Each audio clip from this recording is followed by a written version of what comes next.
The following is a presentation of the Belly Up Sports Media Network.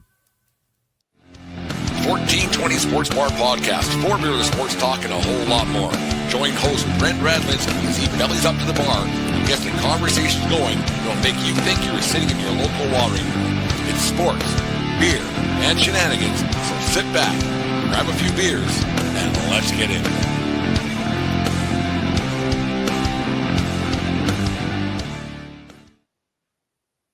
The 1420 Sports Bar Podcast, for beer of sports talk and a whole lot more. Tonight's show, as always, is brought to you by SeatGeek.com, the SeatGeek app. Use promo code BELLYUP at SeatGeek and save yourself $20 on your first purchase. Remember, we are part of that Belly Up Media Network. Go to BellyUpSports.com for all their great podcasts and articles from two-time award-winning writer Eric Katz from Belly Up Sports and a bunch of other stuff going on. How you doing, Eric? Good. How about yourself? I'm doing well. Busy watching baseball, and the baseball world never stops revolving. Even though my team came to a screeching halt a few weeks back, but Major League Baseball keeps going. And I had a good chuckle when I was out in Victoria there, and I was reading your article, some articles on Belly Up Sports, and one came across, and it was the over-romanticism of George Steinbrenner. And I've been saying that for a long time, even before the Yankees struggles started hitting this season. I got a few years on you, so you don't remember it more as vividly as I do from the early 80s, obviously. You weren't kicking around yet, Eric, but tell me about what research you did on this and how you came to write this article, and what was the brainchild to get this going? Well, what I did with it was, like, everybody's talking about criticizing Hal this, Hal that, Hal doesn't spend enough, which I feel like that's no matter how much money you spend in baseball, fans will think that you don't spend enough, because $300 million's a lot, and there's plenty of teams down below who aren't spending at all. So let's keep that in perspective, where you're going to go into the season, whatever your young guys do is whatever your young guys do, and the reason I came up with it was because everybody seems to be criticizing Hal. And I just thought they'll go back to, the boss would have done this. He would have fired Cash. He would have, probably let go Aaron Boone. And everybody seems like they think that if George was around, we could all of a sudden revert back to the dynasty days. And like, people only see George now as 77, 78, and then obviously when during the 90s when they won, they seemingly won and won again. But what people forget about that time, though, is there's a lot of chaos mixed in there, and the Yankees weren't winning. Chaos is an understatement, Eric. Like, it was, they weren't winning. The place was empty. They were threatening to move to New Jersey at one point, actually, if you did on your research on that. Yeah. So it's funny to hear that. And like you were saying, like, you can't blame it on Hal. We'll get back to your article in a second here, but I mean, when you got an owner spending $300 million plus a year, he's trying. Mm-hmm. So I don't think this Hal Steinbrenner problem. Carry on. I think that and when it comes to that article, I'm like, you guys are just seeing one part of the legacy. Yankee fans have apparently forgotten about the chaos that was the 80s, including during the Mattingly years. The fact that George would routinely gut the farm system, where he actually gutted it to where he lost some solid players like Jay Buhner, which obviously made famous by Seinfeld. Jay Buhner, yeah. For Ken Phelps and Fred McGriff and Willie McGee. Which you have to think that if George was a little more patient and kept those players, Don Mattingly would have maybe gone to the postseason sooner. Not saying he would have, but he might have actually made the postseason a lot sooner than his last year in 1995. You talk about Mattingly and he was a great player, obviously. Yeah. Like there's no getting around that. Like, he was should be a Hall of Famer. Well, you got to win a little bit. That's not his fault. But this might be a good article for you to write too. I think about it there, Eric. Could it be possible there's a little bit of over-romanticism also with Don Mattingly, that maybe like he was really good, but was he caught up in that windstorm of Steinbrenner, and he was really good, but it's just Not I you can disagree with me 100% because most people would. I don't think he's over romanticized. I think the Hall of Fame, he's a little bit of a stretch, especially given the end there with all the back injuries. And I think That's that kind of where I'm getting at there. yeah. I think that I mean, it's hard. I think Don was ultimately on the losing end there overall, though, because indirectly on the direct losing end of it, because George couldn't keep managers, he couldn't keep general managers, and he would trade young guys left and right, and it was unfortunately for at that time though, Don, because of all the chaos, Don just didn't go to the postseason which people forget, the Yankees were the first wild card team. Had there been no wild card team, Don Mattingly might have never seen the postseason. Has the impatience of Mr. Steinbrenner back in the '80s is that transferred into this age of Yankee fans where they figured they should win every year, and if it doesn't work, just gut the place and do it all over again, do it all over again, do it. Yes. Is that 100% what? There's a vintage of Yankee fans who understand it, that winning's hard and you can't do it every year, but there's the other vintage, and there's guys, and Eric, this isn't the shot at you and your age by any means, but there's people who just don't understand that winning's tough, and you can't just rebuild and rebuild or regroup every year. You can't. It's not done. So is George's impatience, has that kind of it's what Yankee fans are today? I think so, yeah, because Yankee fans, like, it's World Series or bust every year for them, no matter what kind of team they bring out onto the field. And this even goes back to, 2013, when we all lived through the time where it just seemed like everybody in that starting lineup got hurt that spring. And Mariano's last season, that was my first time in the Bronx, my first trip down there, yeah. And they had an aging lineup, and Jeter was part of that, and Mariano was part of that. Not that Mariano wasn't still somewhat effective, but the writing was on the wall. And for Yankee fans for that year and then the year after in 14 to think that they were going to win something, that was a bit of a asinine thought process. Well, you got to give credit though to Cashman though, because he seemingly rebuilt the Yankees overnight. When, especially in 2016, when he had Aaron Judge and all those other players come up. But I think what it comes down to is just, Hal is not his father. Hal likes continuity, which is a good thing, because if you keep on bringing in guys like left and right, you're probably never gonna win. And Hal is not like his father. And also keep in mind too, Hal is owning the Yankees in a different era. Back at when George owned it, it's whoever had the deepest pockets was going to get the best players. And then also the luxury tax, even when George came back, was a lot more different than it is now. Plus, this is the same George Steinbrenner that raised a big stink about paying taxes in the state of Florida.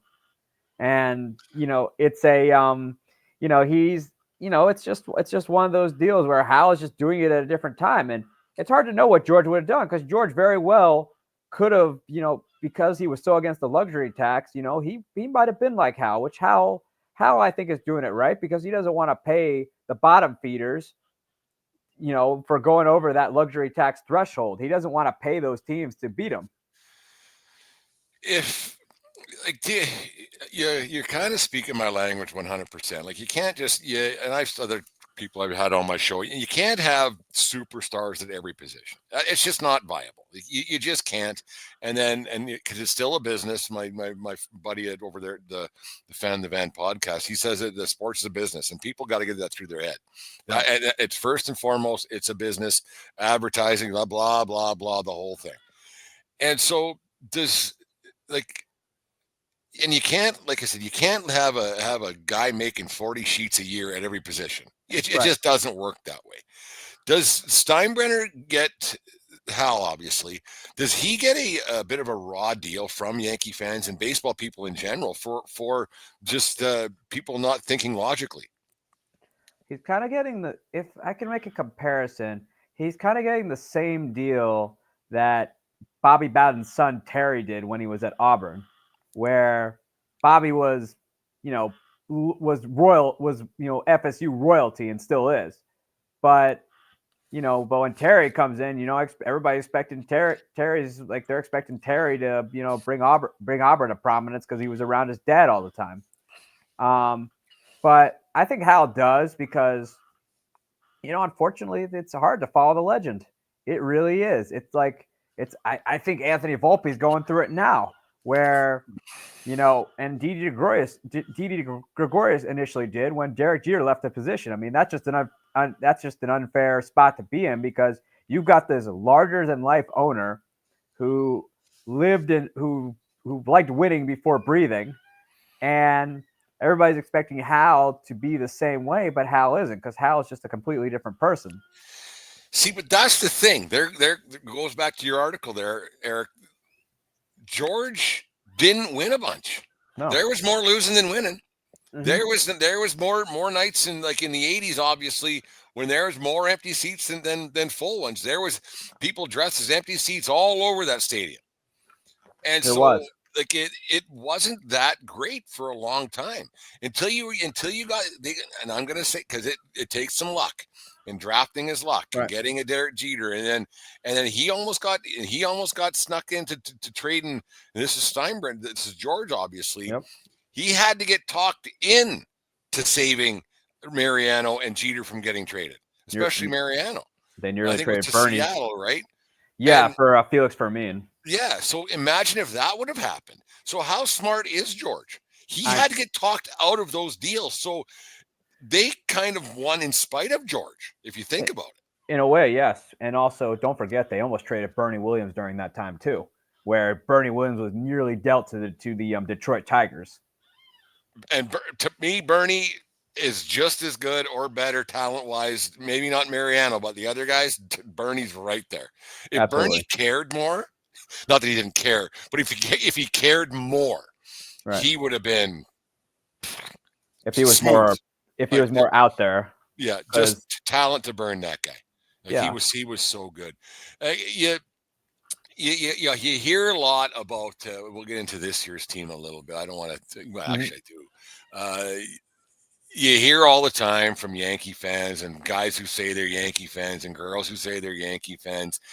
If the boss was around, okay, smart ass, what would he do?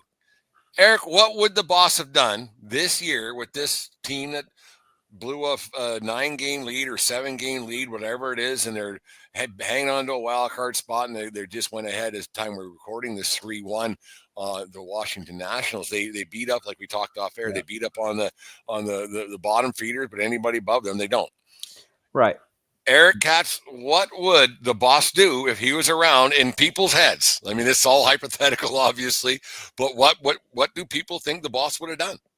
I think he, everybody assumes he would have fired him, but keep in mind though, when they blew the lead in 2004, he didn't fire anybody. I don't think the boss would make the drastic changes as you might think, because by the time he came back in 93, the boss was starting to kind of gradually pull back from what he was doing. And, I really think that, it's really hard to know though, because keep in mind when he did come back, he was kind of gradually starting to kind of, not be the hands-on guy that he was during the 70s and the 80s. Eric, before you keep going, let people listen. What did he come back from? I know, but some people might not. Let people know. I know you do, and I know, but let people know what happened there. And people forget too that George Steinbrenner was actually banned from baseball for a couple years because for a while because because him and Dave Winfield weren't getting along, and so he paid Howard Spira, who's just a lowlife of a lowlife, to dig up dirt on Dave Winfield, so that way he wouldn't have to pay him he wouldn't have to pay him the money owed to him on the contract. And this was it blew up pretty good. This was pre-social media at the time, and and then so he's not this great big saint that these Yankee fans think that he is by any means. I'm not anti George Steinbrenner, No. but he's not this elevated saint that people are put him on that pedestal. And people people forget too that at one point when the Yankees were really, really bad, this was like the late 80s, early 90s, prior to Buck Showalter coming. The people had to sell this. The people wanted him to sell the team too. So now all of a sudden, because he's gone, and the Yankees aren't winning, and the Yankees haven't won a championship in a little while here, you want him back, but you're only reflecting. People have a way of revisiting their opinions from way back when, and you want at the time when the Yankees were struggling, Yankee fans wanted him gone, and they were convinced that they would never win again until the boss left. Heck, Yogi Berra, of all people, because he was fired so awfully, he put himself a self-imposed exile on himself from Yankee Stadium until George showed up at his museum one day, thanks to Susan Waldman, and apologized for him. And that was there's so many things that people tend to forget because of the four. Let's not give George too much credit for that 09 championship, but the 4 championships he was a part of and everything else. And it was like, okay, yeah. So people tend to forget because which is odd because usually with human nature, people really remember the negative stuff, and they tend to hang on to the negative stuff, and then because the negativity always outweighs positivity. Right. But with Yankee fans, it's the other way around when it comes to Steinbrenner, and he's the only one who gets a pardon for all the crap they went through. It's like it's basically like if he hit 208 for 8 years, somehow stuck around the team because his defense and wins a championship, everything's fine. Because that's what he did. He hit 208 for a lot of years. Right. For a lot of years and wasn't doing very good things. Right. Don't forget he was right. Don't forget in the beginning too. People forget about this, but he was banned not once but twice. First time in the beginning because he made illegal campaign contributions to President Nixon's campaign at the time. Then this was very early on, and he got a felony for it. I'm not a crook. Yep. Keep in mind too that George made illegal campaign contributions. People often forget about that part of it too, because that was way in the beginning, and he got a slap on the wrist felony. It's just funny how people forget all that stuff. And the thing is, and correct me if I'm wrong, Eric, but if I recall correctly, he bought the Yankees from CBS for $10 million. Right. For less than a good player. Right. Right. And it's grown, and the empire grew and everything else. But until they moved across the street, I mean, they were making money, but nothing like they are underneath Hal in the new place. The TV deals are different. The money's a lot different now. What they're making and different revenue streams. But yeah, it's crazy that people. So I interrupt you. So what if you were the boss, what would you have done in people's eyes? In people's eyes, what would you have done? I think he probably would have fired Aaron Boone for sure. Not sure about Brian Cashman, because Brian Cashman seems to survive everything. I mean, he survived 04, so if you can survive 04 when most people would fire you, it's, and that's even Joe 21 years ago. Yes, and Joe Torre did too, for that matter. So I think he would. I think if anything, because you don't want to pay a manager not to manage. It's absolutely awful. I don't think he would. I really think he would keep the guys in place and let kind of Brian Cashman manage it. He did that in 2004. Same in 05. And keep in mind too, there was that stretch when he came back after 2000, and obviously they went in 01 and 03. But there was that stretch there where they didn't win a thing. And yeah, they went to the postseason, but they didn't win in the postseason. They didn't win the World Series again until 09. Yeah, and you do the math in that, like everybody's talking about, one World Series in 15, going on 16 years now. But there's only been one, if you really want to get down to it, there's been one in 25 years. Yes, there was some in the middle there, or in the front end of that, but one in 25 years. I mean, a boo-hoo Yankee fan, but there's other franchises. Like I was talking to the guy from Toronto today, like I said earlier, they haven't won since 93.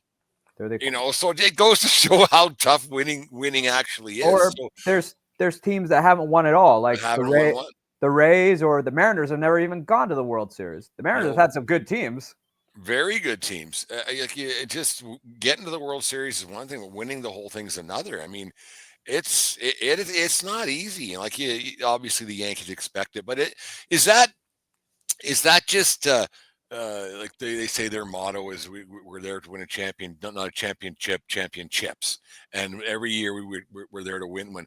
Is that just dumb speak, really, when it comes down to it? Because that can't be a logical. Yeah, you don't want to strive for mediocrity, but is that just like, okay, let's be realistic here a little bit. October really isn't guaranteed like it once was, because not only, when George did it when George, especially early on, at the time you won your league, you had to win the ALCS, and you had to win the division, which that win the division, win the East. Yeah, you play the West. Yep. You're in the World Series. It was a lot shorter ground back then, and now, even with the one wild card team, now there's 3 wild card teams, so that makes the field that much more harder. Plus, there's more playoff series now, so you add that in, so there's more risk of injury and underperformance and things like that. It's not like overperformance from other teams, right? So, like, take the Diamondbacks for example in 2023. In 23, they got hot out of nowhere, and boom, they're in the World Series against the Texas Rangers. The field is just that much more competitive now. And the Yankees, when they were winning World Series, they didn't have that. They maybe had the one wild card team during the 90s. But other than that, though, the field wasn't nearly as large. They would just expect, it would just be DS and then CS, then World Series. Now it's wild card round, DS, CS, World Series. There's just so many more games now. And so many more teams can get hot from that. And all you need now to get through if you get 2 guys who can throw 100 but throw strikes, if you get 2 guys that are rolling, that'll get you through the wild card. Then you get a couple 3 days off, and you get one guy, the spot starter, who might be your 3-4 guy. Right. And if you set your rotation up, before you know it, you could be in a World Series playing 2, 3, 5, 8 games and using 3 pitchers if you do it right. And if you get 3 guys who can roll a little bit, and then a team that strikes out a lot like the Yankees do, right, you have a very good shot at getting there with just some pitching. I mean, when you say like you look at the Detroit Tigers, like, is anybody scared of them? Yeah, because they have one guy at the top end there that's a winner every time, pretty much. He lost last night, obviously, as we're talking. This was Scooble.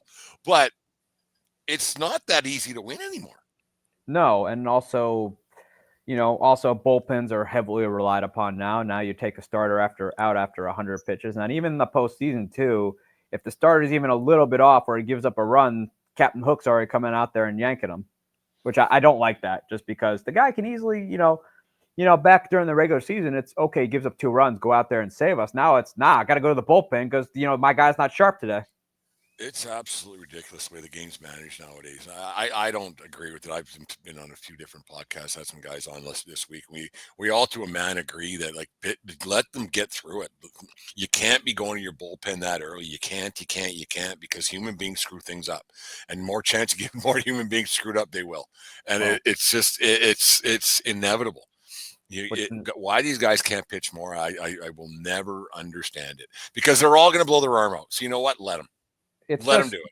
You can't just move them along like that. It's just, you can't just baby them along like they do. Like, oh, if you're near 100 pitches, you're out of there. But it's, there really is no avoiding elbow injuries in pitching. It's going to happen to them. It's going to happen. So if it happens today, or if it happens in June, whatever, right, it's going to happen. I mean, it happened to Corbin Burns earlier this year. Yeah. The Yankee struggles have been well documented, and what you can blame it on this, blame it on that. You follow baseball more than most, Eric. So I value your opinion, even though I got you. You're not the oldest guy in this conversation, right? But I value your opinion. What's the problem? Like in a just bare bones, what's the problem with the Yankees this year? Part of it's health. I think that's one issue. Another, which, we can't really use the health excuse everywhere because every team's kind of banged up at this point. And bullpen's been a problem this year. Devin Williams has not been the closer that he was in Milwaukee. He's been awful. He's been twice removed from the closer role. He kind of went on a little bit of a hot streak there where he was, getting guys out and getting saves. But it was fool's gold. I really think that Devin Williams wasn't prepared to pitch in New York. He thought he could survive on his changeup, which it is nasty, but what he forgot though was he's switching leagues, and the American League, unlike the National League, the American League can pound the pitches that he throws. So he's got to be able to locate his fastball, which is something he never had to do in Milwaukee, because the NL Central at the time, there wasn't a whole lot of power in that division. Now there is, obviously, but at the time there wasn't a whole lot. And then same with the only teams that were real boppers for him were the Dodgers. But other than that, though, and perhaps the Mets, but other than that, though, it's just that. I think the Pete Alonso home run kind of weighs on him, because he kind of cost his team the series there. And I think, too, that he wasn't prepared to really meet the New York media. The Milwaukee media is nothing like the New York media. The New York media will go after you from all angles. Milwaukee kind of will ask you it a certain way, and it's pretty easy to answer. I just think Devin Williams is just not built for New York. I don't know if people understand how that works. I mean, I watch a lot of hockey as well, and right. A lot of guys they wouldn't want to go to play for the Rangers because just things are different. Right. And I don't think that people understand how heavy pinstripes actually are in New York. Right. And yeah, you're getting paid a lot of money to play a game, but man, oh man, you don't lose your skill. You lose that 7 3/8 between your ears, right? Right. And once that goes, you're in big trouble. Big trouble. And New York is a very, very relentless place to play. It's very hard to play there because, number one, that stadium, I can speak for Yankee Stadium. Yankee Stadium sells out just about every night. And the Washington Nationals are there tonight. There's probably 40,000 people there on a Tuesday, right? Easily, yeah. It's a great place. It's a great place to play, and when you win, it's even better. Yeah. But when you're But it's just a different animal. You got to really be you got to know, you got to be used to playing in that kind of environment where it feels like a playoff game every night. And Milwaukee, God bless the fans, but they are not Yankee fans. I mean, Milwaukee fans are good, but they're nothing like Yankee fans. They're not going to boo you in a slump. Anthony Volpe, was pretty much the main character this year, kind of to the same extent Aaron Hicks was this year. And it's just harder to play there. You got to be prepared. You got to know what you're getting into there. Yeah, you were traded there, but you got to do your homework on the place first once you get traded there, though, because it's nothing like Milwaukee, and you can't just survive off the same stuff. Carlos Rodon figured that out, that he couldn't just be a 2-pitch pitcher in the American League. He pitched in the AL Central, but I hate him. I'm sorry, I can't stand him. He's having a great year. He's having a great year. I just can't. He's half a second away from disaster at all times. The way he complains to umpires and pitches half a foot outside and whatever. Anyway, sorry.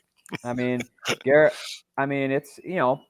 Garrett Cole knew what he was getting into, because he had spent a lot of time over there, so he knew what the deal was there, because he had taken him on the postseason, so he knows how it is.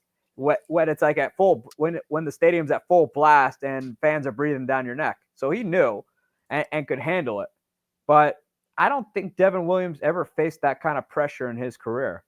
I mean, it's a different, like Milwaukee, there's expectations, but they're not championship or bust expectations every year. This is, in New York, they either are going to love you or you hate you, or they're going to hate you. That's just how it is. You brought up Aaron Hicks, and I got a bit of a soft spot in my heart for Aaron Hicks. It didn't end well. No, it was quite bad. But July 1st, 2018, my wife and my brother, we went down to New York for a Red Sox series. Wow. And having a great time and everything else. Aaron Hicks hit 3 home runs on a Sunday night baseball game. And I was like, this guy's the greatest thing ever, and then the baby bombers and on and on. Yeah. And with it was just an awesome, and it was just a fantastic day. And then you remember a couple of years later, like, oh boy, this isn't going well. But he also got hurt. But he got hurt, and he had a contract that was actually team friendly, but just he got overpaid too early. I think is the deal. I didn't like the years on it at the time either. That Because was the thing. It was $10 million was for a lot of years, for which a lot of years. But yeah, for a guy so who at that point had put up his first decent year, not a great year, but decent. yeah, they went here a little bit too quick. You talked to Volpe, and I got my I thought he was okay at best when he first came up. I thought that they maybe, and you brought it up early with Didi and Right. from Jeter to Volpe, and I thought Didi was the perfect transition from Jeter. Right. That was, in my opinion, he handled it well. He played really well. He could hit. He had a smile. He had a flair to him. He wasn't a rookie. He played a little bit already. I thought that transition worked out really well. I thought they gave up on him a little too soon, but that's just me. I think well, part of that too with Didi was about to be a free agent, and he was, as we saw what happened in Philadelphia, because Joe Girardi loved him. I thought what happened there was he was starting to hit kind of the back nine, which we saw what happened in Philadelphia. He did. And so, Didi handled it well, though. I thought, man, when the Yankees traded for him, it was like, who is this guy? And I just knew, I'm just like, man, you are just you're walking into a very scary situation out there. And it worked out great. It was great. I thought. Oh, it did. Next transition into Volpe, I don't think it's turned out well at all. No. Obviously he hasn't played well, but I also think that the Yankees have I don't want to go as far as saying destroyed this kid, but they haven't helped out his development, because oh man, you keep trotting the guy out there day after day, because he's got some skill to be in the big leagues. Oh, he does. You keep trotting a guy out there day after day, and it doesn't go well day after day. And yes, he's got some nice offensive numbers, like on the back of his baseball card, but it don't look good otherwise. He'd go on a hot streak, then a really bad streak, and then his defense is not great. Awful this year. Okay, I was being nice. It's awful this year. Yeah, you're right. What's your thoughts on how the Yankees have, and this has to be a Cashman thing, because and not Cashman himself, but you know how the draft works. Right. They're the Yankees. They stick with guys for too long sometimes.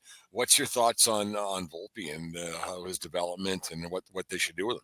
Well, it's like what the Yankees, I don't think they really even knew what they wanted him to be.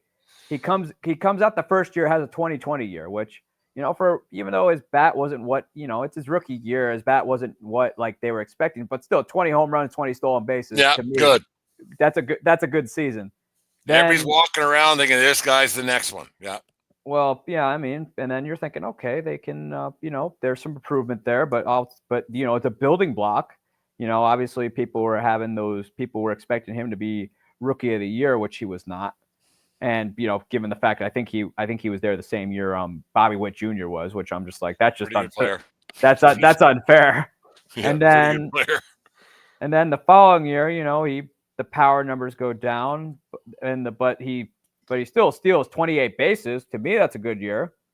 And which and then the on base percentage went up. So I'm thinking, okay, if he can get into the 300s for what he does on the base paths, he can get on there, and he also won a Gold Glove his rookie year. And if he can just, I just thought that the Yankees overall, especially this year, they just didn't know. They really don't know. Even though he's 65, even though people, it would be hard. You'd be hard pressed to know the guy has a career high in RBIs at 65 this year. He's 5 off from 70, which from his position is pretty Those are good numbers. It's just that Yankee the fans, negative is just outweighing any positives. And I think because when he does something bad, it's just magnified. It's like, holy, what is going on here? I think that the Yankees, he also didn't help though that he strikes out a lot for the power numbers he puts up.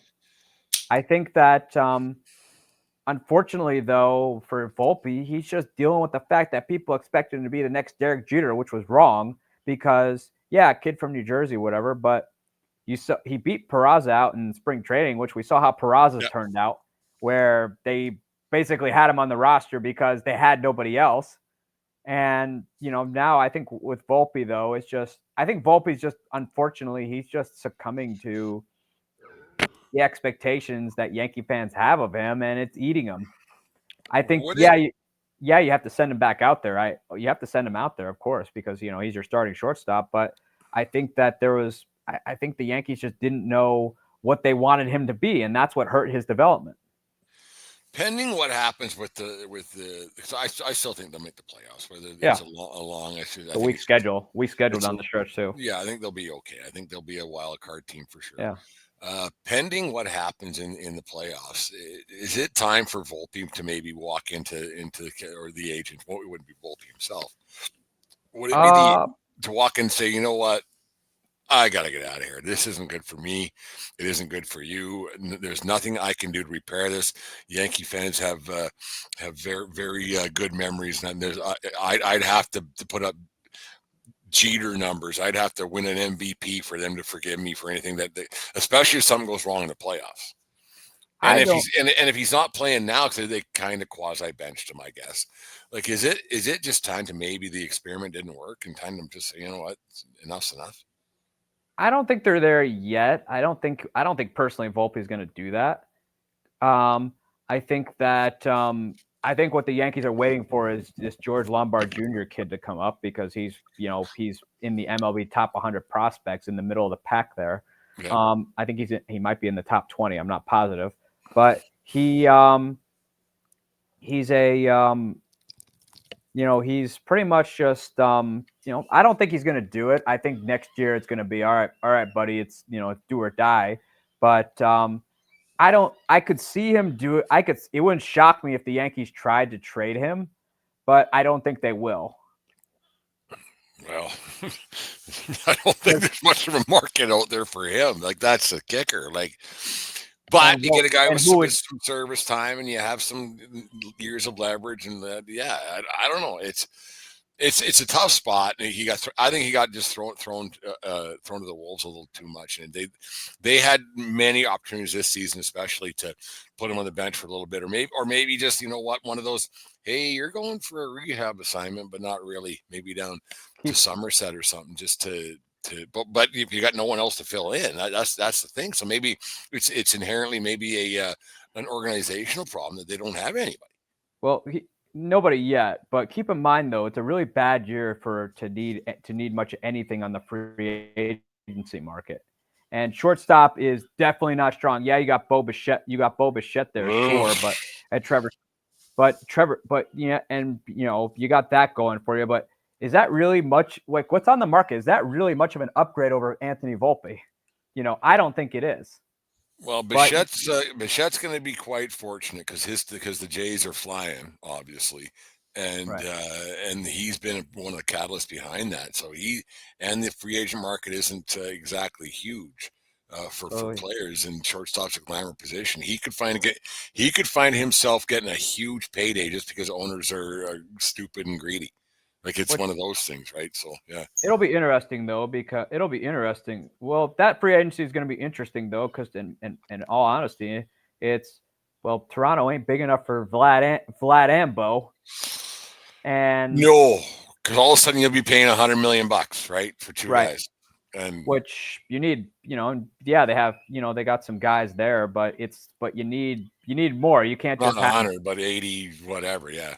I mean, you need it up and down the lineup, and it'll be interesting though to see what that amounts to, because I've heard, Bo's not happy. Bo would rather Bo's okay with leaving.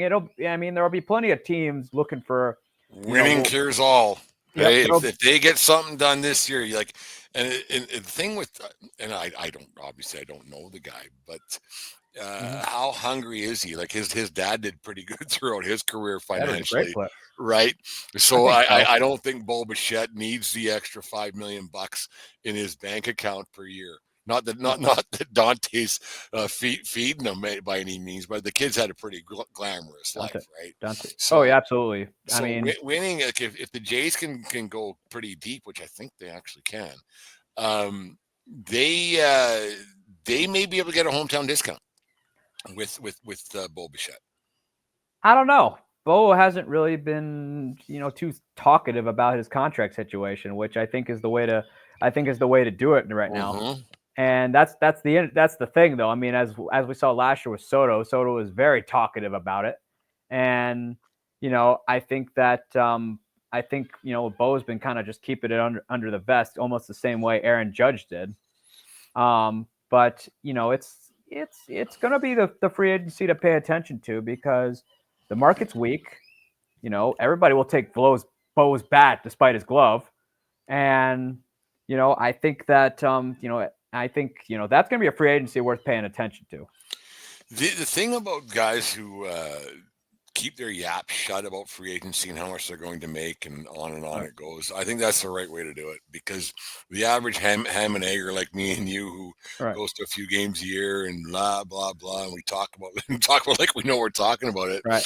But it's in the court, shut your mouth. Don't be complaining about making $25 million a year, because most of us don't.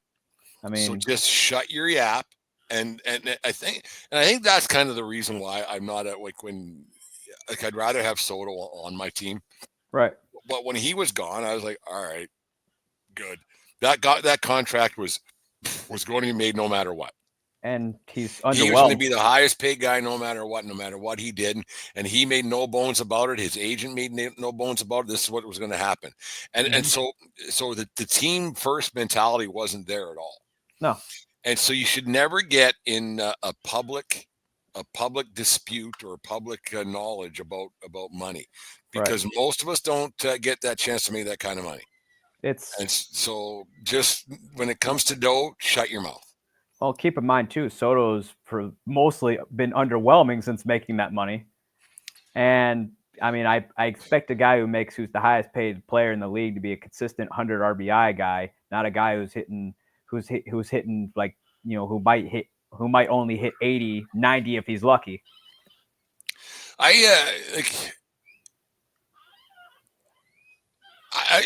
how do I word this? I sound like a total idiot, but when you go, I know it's $6 million, right? It's $6 million, but when you go from 45 to 51, why? Or if you go from 40 to 45 for $5 million more bucks, why? Yeah. So and now your team can't sign that mid-tier guy, because a lot of these teams now you have all these lower end guys, and then you got your upper echelon, but not in the middle. Well, that $5 million that you took just because you want to be the highest paid player in baseball ever, what are you doing to your fan base? Or I think the Yankees. I don't know. I think the Yankees are actually, with what they were able to add, they would not have been able to add the guys that they added if they would have signed Soto. I doubt they get a Cody Bellinger. And I don't think the Yankees are, to be truthful, even if the Yankees got Soto, they wouldn't be much better off than they are now. No. That's the funny part. That's like hitting, like what Bellinger's been. I like Bellinger. I like him a lot. And he's perfect, left-handed, blah, blah, blah. Yep. And he can play anywhere if you ask him to. Right. Just let him know ahead of time, and I'll figure it out. Right. Yeah. I think he's a really, really, really good player. Right. Is he a $25 million less than Juan Soto? No. He's obviously he's not the MVP guy that he was with the Dodgers, but he's still a guy you want in your lineup who's a great defender who can get you like 70 to 90 RBI, which is good. And a guy who hits for power. He's he's a guy that you kind of want in that lineup to maybe take the pressure off of Aaron Judge. Like hitting 290, or nowadays hitting 240. let's not go 300. Hitting 240 and 260 is a hit a week. Right? Is that worth $25 million? No, I don't think so. I think that Soto's got a keen eye in the batter's box, which is cool. Hey, which cool is walk, great. man. Right on. But he's not. When you look at the numbers, it does not justify $765 million. It doesn't. I think that Juan Soto, the whole deal, the romanticism of Juan Soto that was brewing since he left Washington, right?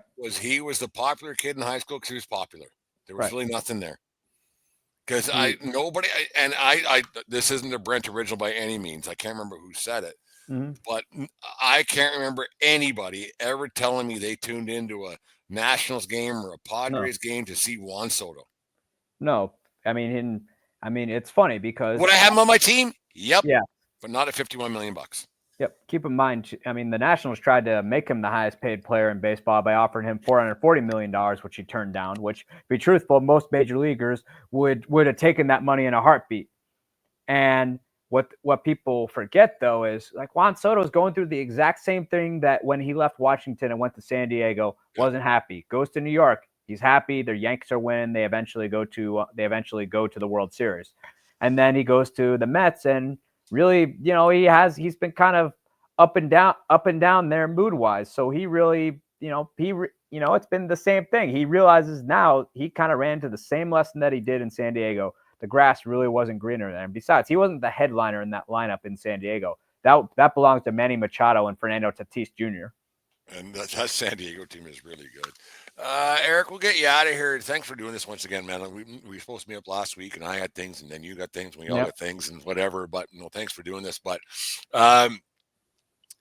let's we're here to talk Yankees. What's I think they're a playoff team. And if they can get a nice start, I don't think they have the pitching to get 2 starts in a row.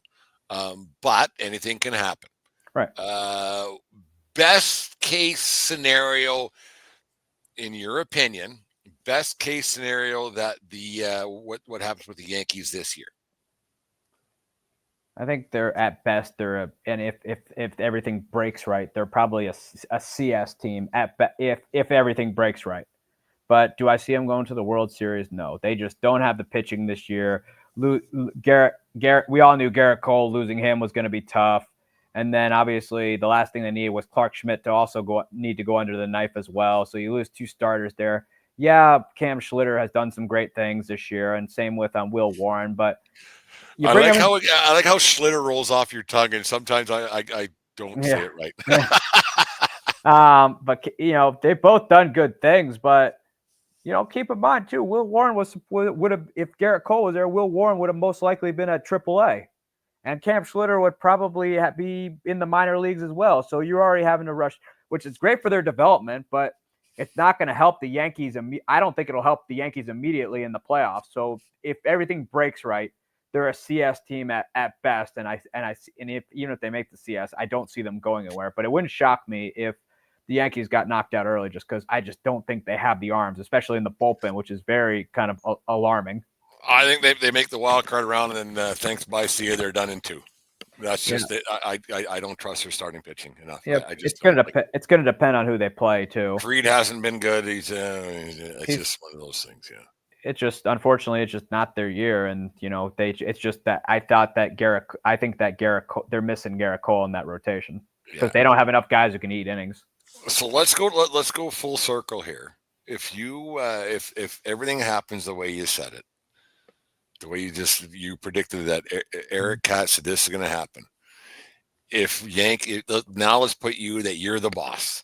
Mm-hmm. The over-romanticism of George Steinbrenner. You're the boss when the season's over and it's all said and done, and now you can start firing guys or keeping guys left and right. What are you doing October 16th or whenever you call her good? What's Eric Katz doing to hopefully get to the Yankees of the promised land in 2026?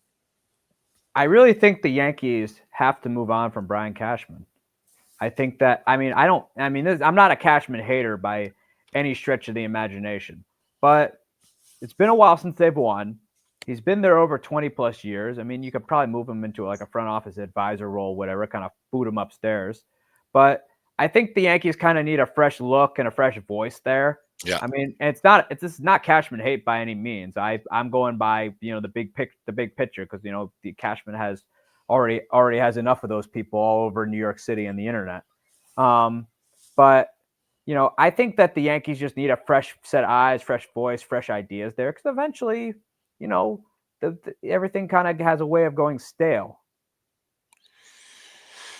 Yeah, I think that there's a lifespan, right? I really do. I think eventually it's just enough's enough, and we haven't done anything. And just because we've been doing this 25 years this way doesn't mean we've been doing right for 25 years or whatever, how many years it's been. I just think if they don't get it done, and they're not going to. But then Cashman can go into Steinbrenner's office. Well, if we would have had this guy got hurt. We can't predict that. We can't predict that.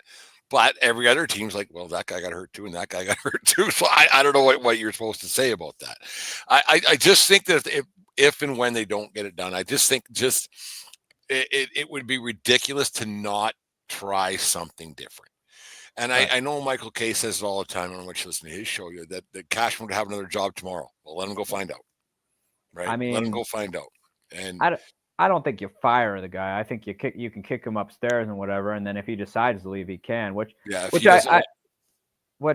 question becomes: does Cashman want another job? Is the real question. Well, why would he? He's probably making a pretty good penny. He's been around, and you've been a Yankee. He was an intern, when George was around. Yes. So you've been wearing the NY for the better part of 35 years. Right. So you ain't going to just all of a sudden become a Washington Nationals fan and change your wardrobe. Yep. Right? And you're just not. And I don't think Boone is the complete problem there because, Boone's just, you could say what you will about Boone, but Boone's really only the messenger here. It's not going to, even if they were to let Boone go. They put somebody that just right here. It doesn't matter. They would just, they would probably find someone. Because all managers are basically the same now. They're all very player oriented. You'd be getting even if you let Boone go, whoever the new manager is, you're still going to give that guy the same amount of crap as you're giving Boone. You did it to Girardi.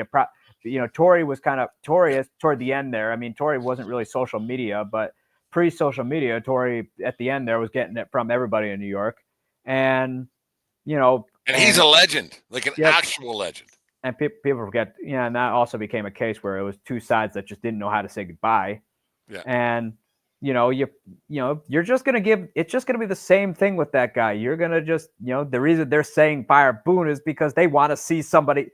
You fire that guy just because you want a new buzz and you want to see somebody else. And now all of a sudden some Yankee fans are talking about. They want Joe Girardi back. I'm like, well, you wanted him gone at the end there, even if they went to the ALCS in 2017 and nearly won. That was my favorite team.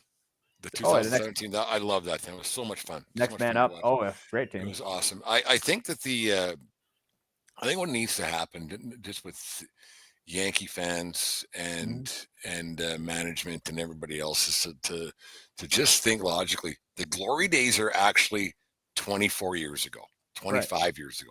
It's not that 09 championship. Yeah, they because they brought some guys in, but the real glory days are 25 years ago.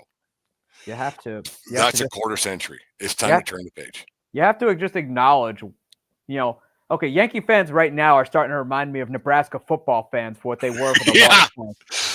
They were great in the 90s. Holy smokes. They expect a national Eric champion. Couch and blah blah. Tommy Frazier. Yeah. Gee, I'm surprised you remember that. That's funny. Yeah. You expect them to be, well, unfortunately the 01 team ran into a buzzsaw at the University of Miami. Yeah. You're expecting a championship every single year, but your product does not say we can win a championship every single year. Your league does not. Your league, now baseball nowadays, especially with luxury taxes and all sorts of other stuff, to kind of to make the league competitive, draft choices, bonus money, things like that. It's just not what it used to be. It's a very different ballgame. How many back-to-back championships we had in the last 20 years? 0. We've had none. Not since the Yankees. Everybody thought everybody thought Houston could be that team, and they did not. They didn't cheat enough, Eric. That's the problem. They didn't cheat enough. They won. They eventually got their ring in 2022, but they didn't. They haven't won anything since then. Well, you look at how great the Dodgers have been for how many years, right? They got 1.5. They got the golden one, right? Yeah, and then they, obviously got the one, this past year. Yankees, yeah, and they, but yeah, it's just a different game now. Guys, there are just things happening in the game today that are just, it's just so much more different than when the Yankees were winning championships. The field was smaller. You could spend money could be spent with little penalty. People are playing in states with no taxes. Right. Right. Especially even in the state of, even though Florida teams don't really win, you could still make a significant amount of coin there. And it's so, and New York's not a destination. It's cold in the early season. It's cold in the late season. I go play in Texas or Arizona or California, whatever. But anyways, Eric, thanks for doing this. What are you working on this week for articles for Old Belly Up Sports? What do you got going on? Well, are you on a hiatus right now? Better not be, because baseball season's just getting going now. I wouldn't say hiatus. I recently wrote about with the extension that Baltimore shockingly gave Samuel Basallo. Yeah. And how odd. That was odd. Yeah, it just kind of came out of nowhere, especially after just 16 at bats where you saved money. That's the thing, right? Yep. And to me, that spells the end of Adley Rutschman. Yeah. It's unfortunate for Adley too, because Adley, was great when he first came up, came in second place Rookie of the Year voting, was, first full year, in 23 was great, had a great year then, and then 24 great first half, and was an all-star, and then slumped down, and then that slump continued, and he's been hurt this year, and it's been a bad year overall for him. But it's really unfortunate what happened to Adley Rutschman, which I think, unfortunately, though, as I mentioned in the article, he got a rude reminder that baseball is a business. Mm-hmm. Very rare is loyalty in the sport, where teams can just jump ship when players can just jump ship whenever. Yeah, it's just, there's no loyalty either way. It's what's hot today is done tomorrow. It's just the way it is. And Adley Rutschman was, I think, a first overall draft choice. If not first, he was awfully high. He's awfully touted and everything else. It was him and Bobby Witt Jr., which even so, I think Rutschman is probably bound to be wearing a different uniform in 26. That's guaranteed. It's guaranteed. Someone will take him. He's young. Someone will take him. He's young. He's got a good bat. Good. When he's on. He's not 26, is he? No, I think he's 27 now. I think 28 next year. Which you still get some prime years there. You still got 6 or 7 really good years of baseball ahead of you. That's crazy that 32 is done now. It's just nuts. It's absolutely nuts how that's just turned around. Although to me, though, Baltimore is kind of not really maximizing their window. They have this new owner. They had a window, and the window is shut. I don't think we're there yet, but they're talking about extension, things like that. I'm like, you could go ahead and talk to Gunnar Henderson, but Gunnar Henderson's agent is Scott Boras, and he will see free agency. I promise you. Guaranteed. And you'll have plenty of people want him. Trust me. Just the name Gunnar is worth probably $100 million. Absolutely. Marketing. Yeah. Anyways, so it's fun. Eric, this is a lot of fun as always. Love talking baseball with you, and I appreciate you coming on and being patient with me. It's been a great talk, and I don't know. It's going to be a tough off season in Yankee land with a lot of decisions going on. It's been. It's going to be something to see though, because free agency is weak. So I think what's going to happen is you're going to see a lot more trades going on. Be a lot of work for you on the back end with writing for Belly Up Sports and whatever else you got going on. Eric, thank you very much for doing this, and we'll talk again very soon, right before the playoffs get going. We'll get together and we'll do it all again. Sounds good. All right. Remember, everybody, it doesn't matter where you are, it's who you're with. Have a great night, folks. We'll talk to you again tomorrow. Mm-hmm. Thanks for tuning in to the 1420 Sports Bar Podcast. For beer and sports talk and a whole lot more, brought to you by CP. Go to bellyupsports.com for the best of sports articles and podcasts. Subscribe to our YouTube channel or wherever it is you get your podcast. Let's get in.